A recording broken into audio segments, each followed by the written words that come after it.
Oh, boy. I guess it's time for more Toucher and Hardy on 98.5 The Sports. Jaylen Brown. Here's the pull-up three. Way too strong. Rebound. Jalen's got it. Kick out. Derek White. Celtics need the three. Don't get it. Rebound, Maxey. We're down to 20 seconds to go. Pritchard gives the foul. Saturday night, I watched the Celtics on television.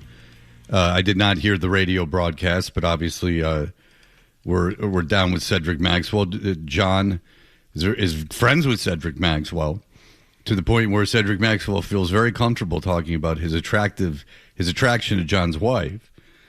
But I started getting emails, not a lot, but I got emails like this. Grandy's final call. Hi. You have to pull Grandy's sign off. It's disgusting. Now, not only does he take a shot, so he says, take a shot at you. I'm just going to give you what I got. And then he says, and then he follows up. Also pretty sure Dondero just said Wallach doesn't want to work with on the show with him. Is that true, Jonathan? No, that's fair. Okay. That's fair. Derek, now I'm reading these emails to say why I'm playing this audio, okay? Just happens to be the email. Thank God after everything you've been through with your personal life and shady coworkers trying to... you are really... you are the best, and I look forward to hearing the show every morning. Maybe Mr. Grande can be a weekly guest for someone else. They would probably be good friends at the end of it. Listen to what he said about you at the end of the game. So I was prepared. I put on our Slack. I guess Grande took a shot at me. We can play it at 8. And if Sean Grande took a shot at me, again, I completely understand why he wouldn't like me. I make fun of him. It would be his right. And my strategy was, whatever the shot was, to kind of just be like, I understand why you did that. Like, that was going to be my whole thing. Like, my plan, no matter what he said, was going to be like, fair enough. I'm giving you the joke I had written in my head. Believe it or not, I do think of things ahead of time. I do plan things out in my brain. I don't write them down. Okay. Well, no, I don't come in with a dossier of things that I'm going to say or quips that I'm going to make. But I do think in advance a lot of the things I'm going to say.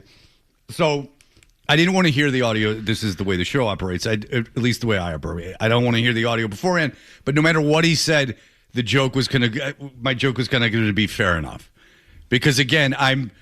at least now, not so insipid that I don't understand that if I make fun of someone a lot, that they're going to not like that and make fun of me in return, as long as it's not a really bad joke or something that's like, whoa. I mean, he's got every right to do it. So the story, very briefly, is that Sean Grande, after they won the championship game, started sobbing on the radio, and he, to the point where he said to Max that he loved him, and Max responded to that with, I have to pee. And then he repeated himself that he loved him, and Max said, I don't know about... Go pee. And then Max said, I don't know about that. Now, we've talked to Max, 50, 60 times since then, and Max always makes fun of it too. Like, not as much as me, but he makes little quips about it.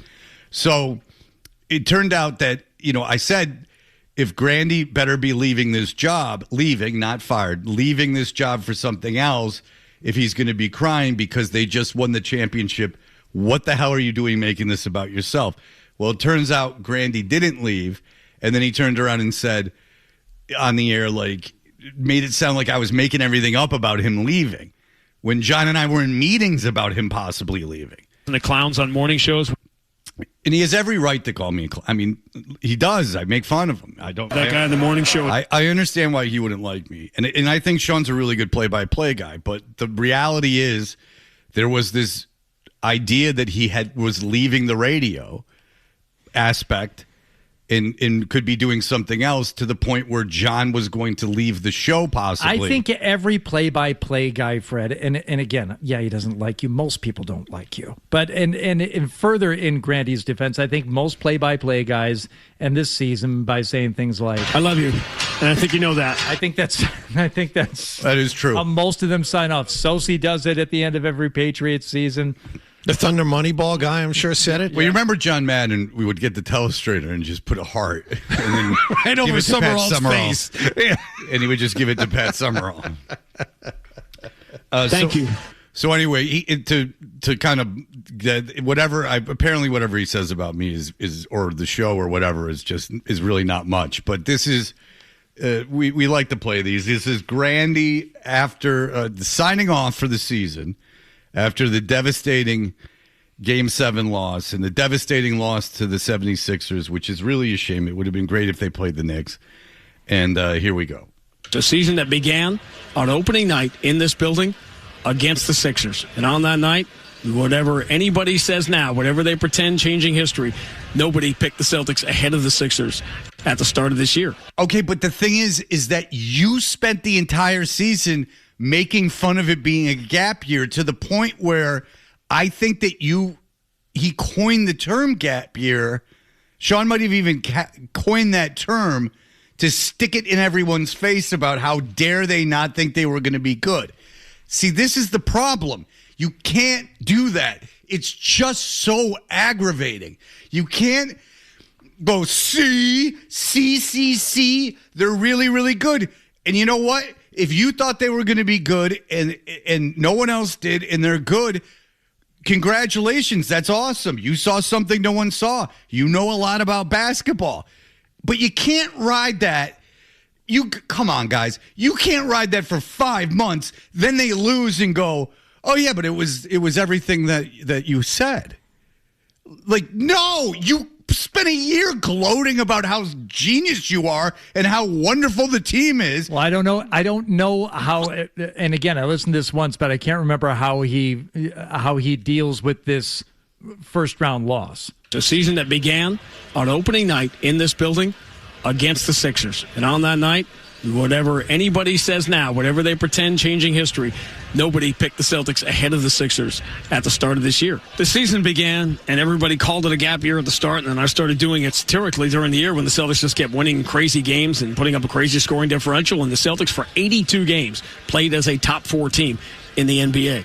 That was the start, which is why a lot of us were not overly optimistic about what this team could accomplish, and it's funny that it sort of came back that way at the end of the year. I know there's going to be craziness. That's what talk shows do, right, for the next 6 months. There's going to be all of this conversation throughout the emotion of losing this series. That will happen. But at the end of the day, the Celtics still have Jaylen Brown, Jason Tatum. They still have Peyton Pritchard, because the expectations with Tatum returning healthy next year, it's what I kept saying all year, stop getting excited about this team and enjoy the house money year. No, you didn't. No, you didn't. No, you made fun of everyone for not believing in him. That's your whole shtick, is that everyone's an idiot. You stepped in it a little bit there. You step in it when you say, just enjoy this. This was house money. No, all year, talk radio, and we're not a hot take show. When he says talk radio, he's not even referring to us. If you're calling the gap year a gap year satirically, then you can't also say this was house money. You're either good, you believe they were good and they deserve to be where they were, or you don't. And if you believe they were good and you thought that early on, then it's no longer house money. It's almost a lack of intelligence. Like that you can, well, it is. If your whole shtick all year is his whole shtick is always how dumb everyone is, but him and the true believers, and how everyone is out to get the team, and they keep just in the face of that overcoming adversity. Like, that's his whole shtick. It's like a wrestling thing, in my opinion. It seems very wrestling, and he's super into wrestling, apparently, which is a sign of intelligence. And damn right it is. And so you satirically said gap year all year, making fun of talk radio, and great, you were right. Talk radio's wrong. But then you can't, when they lose, go, whoops-a-daisies. That was house money. Just enjoy it. You know that's infuriating. I'm not the only one who finds that infuriating. I wouldn't go so far as to say unintelligent. I would say disingenuous. No, but it's certainly disingenuous. But trying to get over on it is unintelligent. Well, he's trying to do it to truly unintelligent people like you. And for once, you didn't fall for it. But all season I was unintelligent. But then they lose, and now all of a sudden... Okay, so because you're smart for a day, so now you get to call yourself smart. He's been smart all year. He's way smarter than you. Yeah, but then he wants his cake and eating it, too. He wanted to be smart all year and then smart at the end, too. You can't have it both ways. No. You spend 82 games being smart. Fred Toucher, smart for a day. Fool for a lifetime. Tombstone. All right. Well done. Faith no more. All right, here we go. Because the house money's gone, and the expectations will be back on the Celtics' shoulders in October. When the veil Until they lose. And then they Wasn't house money. They were a wild favorite in this series. Yes, they were. They were a wild favorite to go to the NBA Finals. They were the favorite in the East to go to the NBA Finals. Yep. Want house money? Patriots. That was house money. Patriots absolutely house money. Yeah. And that was constant all the way through. What's his need to do this? Like, what's his need to, like, stick it to people, like, all the time? Like, why does he feel like he needs to cheerlead for this team so much? I don't know. I don't know. I really don't have an idea. It's really aggravates You're me. looking over at me like I've known Sean a long time. No, but I don't have an answer. I'm looking for at you because you do play-by-play. No, you know Sean Grande. Yes, I do, and I don't have an answer for you. I don't know the reason for why. And he's good at calling the games. I don't understand why he's got this whole shtick of he's this brilliant optimist and everyone else is just idiots. This is not the tone I wanted after the game. It's not the tone I want now. I don't want to think how bright and cheery everything looks for next year. Well, it doesn't. I need to process and work through how they were able to collapse and why they collapsed and why it went so poorly in the last 3 games of that series. That's the only thing I want to hear about and talk about right now. I don't want to talk about how, hey, man, enjoy this and buckle up for next year because, man, it's going to be good. No, well, I'm not done talking about what just happened. But and Tatum was healthy for 6 games, so you had the team that you're going to have next year. So you had the 2 $50 million guys. Now, in Game 7, you didn't, but Philadelphia didn't have Embiid for 3 games. So, no, none of this is true. They lost to the Knicks loaded. Then they turn around and they lose in the first round this year. The expectations of next year are not to win the East. I don't think they're going to win the East next year. Whatever they do in the regular season seems to not matter in the playoffs.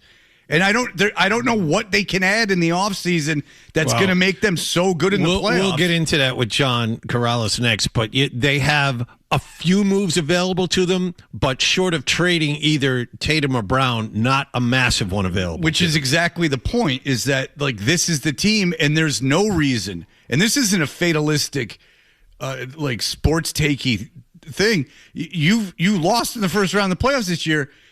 What makes anyone think that you're going to win? You can have a chance to win a title next year.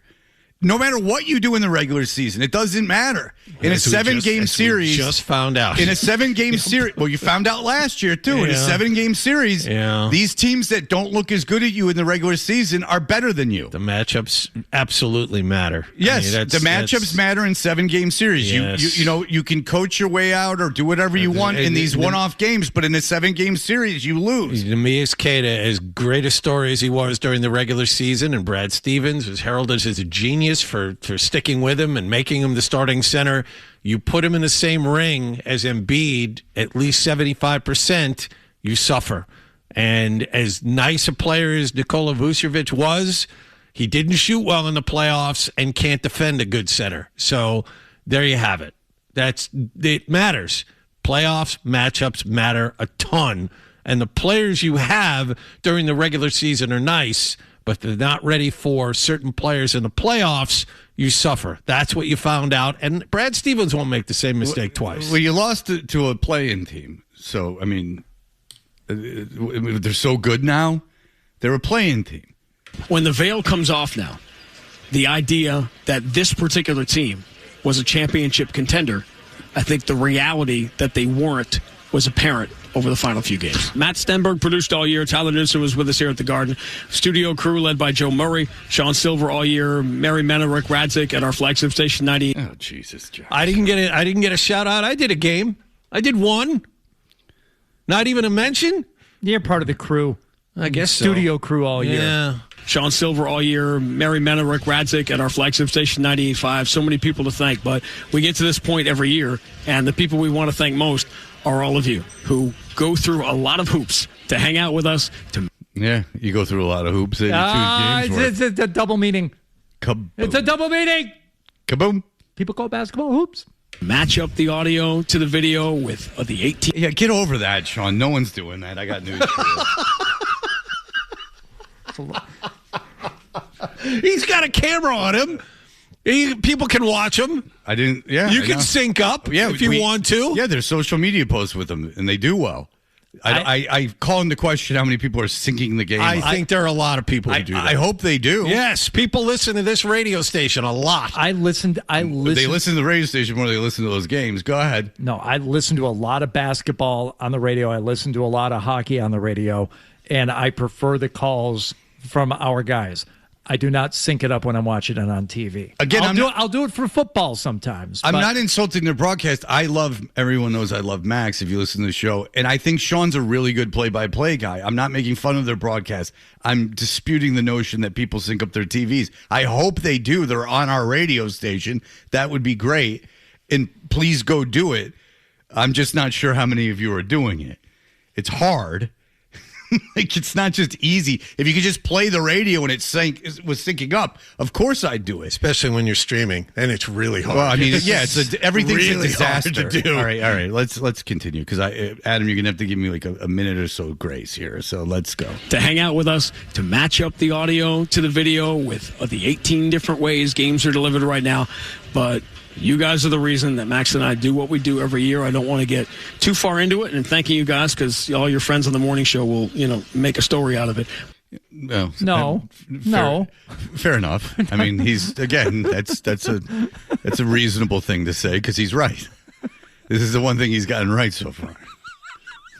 But for the most part, this is about all of you hanging out with you and telling the stories of this team, and we have been so unbelievably lucky in 25 years, Max. When you think when we first came together, the Celtics had missed the playoffs 6 years in a row. And now our 25 years together have resulted in 22 trips to the playoffs, 10 conference finals. Yeah, their 2 years, their years together have resulted in. That's a funny way of putting it. Our years together have resulted in the team doing this well. It's all part of the universe, Fred, and all these things that we didn't know. It's the butterfly effect. You don't know. You don't know the cause and effect of everything. Well, listen, man, we're all just a bunch of atoms. Maybe there's some vibes. And so many stories that we never, ever thought we'd have the chance to tell. Yeah. All right. Well, yeah, then Max just wants to leave. All right. Well, listen. Choo, choo, choo, choo, choo. For the last time this season. Still don't know what Aloha. that means. I don't know what the choo-choo means. If Sean, I'll tell you this. If Sean wasn't a good play-by-play guy, this wouldn't bother me so much. It's that he's good enough to not have to do this crap. I don't understand. Just enough. You crapped on everyone for the Sixers. Every game those Celtics won, you crapped on everyone for not believing in them, and you were right. Good. Stop getting excited about this team and enjoy the house money year. No, you can't do that, Limp Bizkit. You can't do that. It was all a joke. We made hundreds of millions of dollars with this fun joke that wasn't a joke until it could make us money to be a joke. John Karalis will join us in just a moment. Quackity quack quack! My buddy. With friends like these, Climb up a tree. you know. We're the best friends you can be, my buddy and me. Now, Me. more of your best morning buddies, Toucher and Hardy, on the Sports Hub. It was tough, right? Obviously working as hard as I did to come back and to be available and, for it to come to a Game 7, not be able to be out there. I just keep saying it's unfortunate and, it's tough to deal with, but it's, a plan that we had to stick to. Celtics with a very, very disappointing series loss to the 76ers for a myriad of reasons. I mean, they were huge favorites. They were up 3-1 in the series. They, the Knicks were waiting for them, and it could have been a retribution for last year. It would have been a huge, huge deal. Like up there with like a wild card NFL game. Like I'm with national discussion. Like it would have been one of those things where one of the other sports kind of gets the hype of an early round for the NFL. I mean, it's not like a championship game or a Super Bowl, certainly, but it would have had juice all over the place nationally. You would have been swimming in it. But now we've been robbed of that.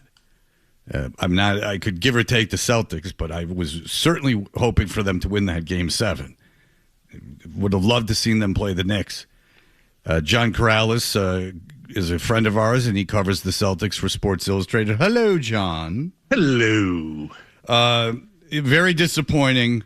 Yeah.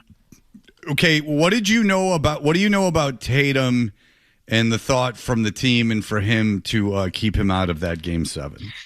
Yeah, I think this is kind of a typical thing where you have one leg injured and the other leg kind of overcompensates, and that leads to some problems sometimes. And when he talked about how, one leg is bigger than the other, the left calf is bigger than the right calf, that means the left work has to do more work, and he's playing a heavy workload. And he talked about how it might have been inevitable, and I think that's probably true. It's nothing structural. He's walking fine. He seems to be. It's not. I don't think we're going to see a surprise. Tatum has surgery to repair blah blah blah in his left knee, and further updates will be available when appropriate. I think this is just a stiffness that, when you consider the right knee, the right leg is still under the auspices of the return to play protocol, and there's still, there are still limitations to that. You can't take a chance because now you're putting the right leg under stress to compensate for the left, and so they just didn't take any chances. But bringing him back out is taking a risk. They've been taking a chance for 6 weeks. And I find it difficult to believe that this is the one time it popped up and they weren't able to follow protocol throughout this entire, rehab process. And we were told that from the beginning, that him coming back to play doesn't mean he's 100%, he's ready to go. This is all part of a process, and he wouldn't play him back-to-backs. And his minutes weren't really restricted. He was out there playing 27 minutes a night, from the jump. So to me, to have this happen at this moment, and for Jason Tatum himself presumably to walk in to the Garden on Saturday and say, my knee is stiff, to me is completely inconceivable. Unless it's way worse than they're making it sound, I would probably it's easier for me to believe to find out that he played on a stiff knee, and then as they get ready for Game 1 of the second round tonight, you say, you know what, I can't go. And I probably shouldn't have gone in Game 7, but I did because it was Game 7 and we needed to win. Yeah. But now I need the rest. And that's how much easier does that sit with everybody, with the world, if that's how it played out? But that's how it sits with the world. It's not how it sits with his knee. It's not how it sits with his trainers and the medical staff. I mean, it is what it is. The timing is the timing. And I can appreciate everybody's desire to have Jason Tatum out there for a Game 7. I really can. But if they watched Jason crumble to the floor almost exactly a year ago, they don't want that to happen again. And so if he hadn't torn his Achilles and he came in and said, my knee is a little stiff, would they have gone out and played him? Maybe. Like that, he might have played a Game 7 if the other injury hadn't happened. Okay. But because the other injury happened, and still it hasn't been a year, and the right leg is still not capable of carrying the load for the left leg. Like the left leg is the one that was carrying the load for the right leg. So that was the support, and now you've lost your support. It's if the right leg was fully healthy, he probably would have played through the left knee. Probably would have tried to figure out a way to play through the stiffness. But they have their testing. They have everything. You know that Jason Tatum doesn't want to sit out a regular season game. It takes a lot for him to miss a Game 7. That decision was taken completely out of his hands. That was a medical staff decision, and they had their reasons for it. Okay, so Tatum doesn't play, and then you, as a reporter, show up and find out who Joe Mazzulla has starting for him. Yeah. Okay. So my argument earlier is you can kind of sort of make an argument for Garza based on what you've seen throughout the series. but you can't make an argument for the other two guys. What did you think about the starting lineup? And taking it further, what did you think about the shocking way they played those final 3 games? Well, okay, those two different things. Yeah, let's not throw them all together, John, because you were. Yeah, I was right with you. Because John, you made a great point about Tatum. All right, I don't agree with it. Fine. How about that starting lineup for Game 7? Let's start there. Okay. Well, okay. So the starting lineup was a reach. Good luck. No doubt, it was a reach. I understand. I think the concept of putting a ton of shooting on the floor and speed and effort and like those were, I mean, it might have been a little bit of a message being sent too. Like these were your highest effort guys during the regular season. And so I'm speaking in Joe Mazzulla's voice here. We need to go out there. We need to run Joel Embiid ragged. We need to make it so there's shooting everywhere. And every time they decide something with Joe Mazzulla, we make them pay with a decent shooter. Now, putting those guys in that moment in a Game 7 didn't work. Like there's a theoretical part that I get the concept.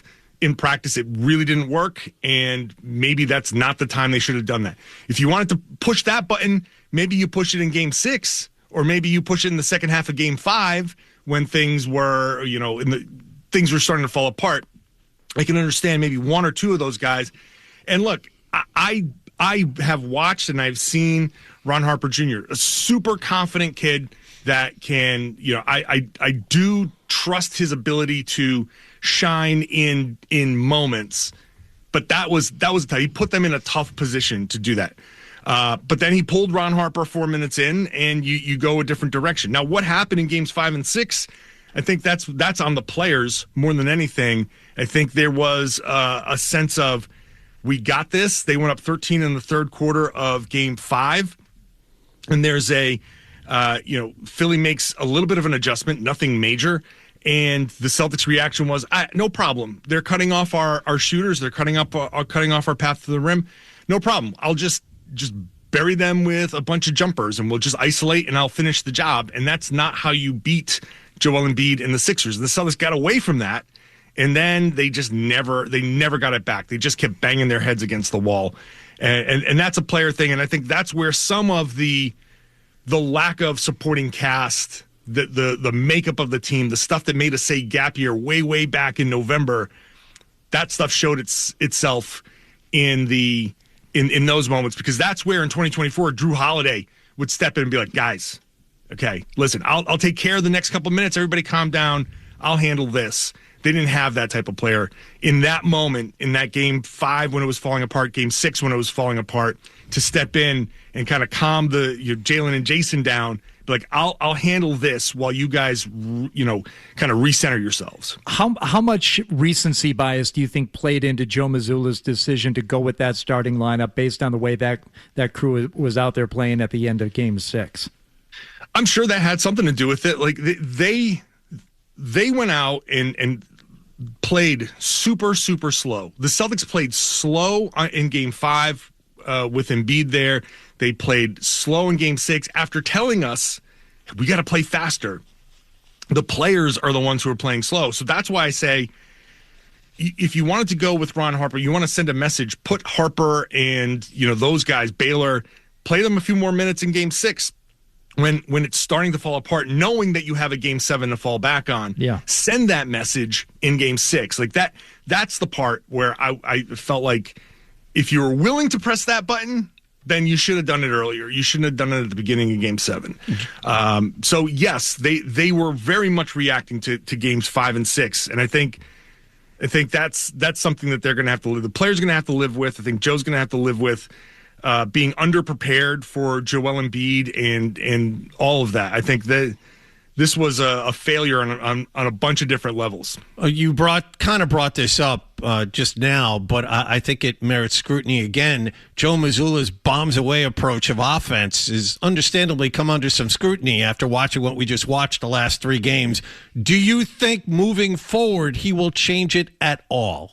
Listen, I really disagree with the entire premise of Joe Mazzulla is hunting 3-pointers. Like, that is, I do believe that the offense is it's built on creating the advantages, those 2-on-1 advantages that he talks about. You have to create a situation where you're using Jaylen Brown and Jason Tatum, their ability to get into the lane and draw multiple defenders, and then read from there where the advantage is. And very often, the advantage comes from the wings, in the corners, and that's where open shots tend to come from. Now, that doesn't mean they have to take all of those shots, for sure. But I don't think Joe Mazzulla is sitting there saying, we have to hunt threes. What Joe Mazzulla is saying is, when you get an open shot, take it. Because when you pass up an open shot, chances are the next shot you get is going to be more contested, and you have to play the percentages there. So, but I understand that the bombs away, it looks like a very bombs away, and they do lead the league or near the top of the league in 3-point attempts every year. But I don't think he sets out to say, hey, we need to take 40 or 53s in this. I think that's, with the personnel that they have, that's how it works out. Now, I do think that Tatum and Brown, Tatum especially, loves those pull-up three-pointers, and he is not like he's a 40% three-point shooter. That's where one of the problems comes in, because Tatum loves those pull-up threes, and when Tatum drops a 50-point game, those suckers are falling. Right. And that's the issue. And you hit a couple early, and maybe you think they're there. And then I think some of the three-pointers are a little bit more desperation, because in games 5 and 6 especially, they were packing the paint. The Sixers were taking away a lot of what the Celtics were trying to do to get in the paint. The problem is, that's where I will agree with you on the three-point thing. That's where the Celtics settled for the threes, rather than doing what they had done for a lot of the regular season was, oh, you're walling us off this way. That's okay. We're going to flip a screen here. We're going to do this, do that, and we're going to try and attack a different way. And even if they do end up taking a three-pointer, it's more of a drive and kick three-pointer versus a contested pull-up. So I think, we could talk for hours on that philosophy. I disagree that that's what Joe's main philosophy is, but I understand how people think that, because that's where a lot of the open shots end up coming from in his offense. Yeah, and it just was manifested itself in such a terrible way at the end of that game 7, or in the end of the last couple games. It just when nothing's falling, it just looks desperate, and it doesn't, and it looks kind of haphazard, and doesn't look like much of a plan. Obviously that's not how Mazzulla is a really good coach. It's not how he draws it up, but I mean, recency bias, it looked pretty bad. No question about it. And that starting, understand that, yes. Yeah, and that starting lineup he put out, I'm sure if you asked him and put him on a lie detector, he'd go, whoopsies. Big swing and a miss there. All right, John Karalis, thank you so much for everything. Read him in Sports Illustrated. He's fantastic. And John, as the offseason develops, we'd love to stay in touch. Thank you so much. Absolutely. Thanks, guys. All right. So we will be back. If you're on hold, stick around. We will take your call. Oh. Nick has answered him like a real phone guy. Didn't have to jump on him at all. I've been pretty. I like that there's something to talk about today. It's unfortunate this is it, but I do like that there are sports and that there is a definite opinion to be had. Live it up while we can. So we will do that. Here are the headlines. Hey, listen, if you've got to go, we understand, but make sure you bring the Sports Hub app with you so you can hear more of Todger and Hardy. That's what I want on my tombstone. On the Sports Hub. Yeah. Stanley, go ahead. Gentlemen, how are you on this beautiful Monday morning? It is nice. Yeah, my kid liked it to the point where he didn't want to go to school after I just dropped him off. But let's get down to the nitty-gritty, boys. All right, so Murray and Gasper and Murray, and Cerrone, they were talking about if Mazzulla was to fumble this series, it's low-key a fireable offense. And let me tell you why this is a fireable offense. Because, A, you stuck it to Brad Stevens after trading Anthony Simmons to Chicago for Vooch, even though Vooch made sense, 7 years ago?